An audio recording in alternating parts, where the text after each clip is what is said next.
নমস্কার বন্ধুরা, ঝুমা রান্নাঘর ফ্রম ব্যাঙ্গালোর সবাইকে স্বাগত জানাচ্ছি। আজ একটি স্পেশাল দিন, আমার ছেলের জন্মদিন। তো সেই জন্মদিন উপলক্ষে আমি একটু ছোট্ট একটু প্রয়াস করেছি, চেষ্টা করেছি।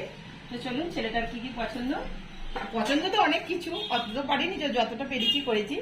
এখানে মসুর ডাল আছে, ওদের মসুর ডাল দিয়ে দেখাচ্ছি, হাতের সামনে আছে বলে। এখানে আছে টমেটো, কিশমিশ, আমসত্তর, খেজুর দিয়ে একটু চাটনি বানিয়েছি।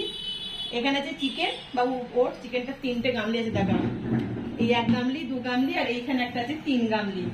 আমাদের বাড়িতে 15 জনের রান্না হয়েছে। 5 রকম ভাজা করতে আমি 3 রকম করেছি, পটল ভাজা, করলা ভাজা আর করেছি চিংড়ি মাছ ভাজা। এখানেও আছে মসুর ডাল, এইখানে আছে ভাত, আর এইখানে সবার শেষে যেটা মানে একদম জন্মদিন নালে হয় না, পায়েস। দেখুন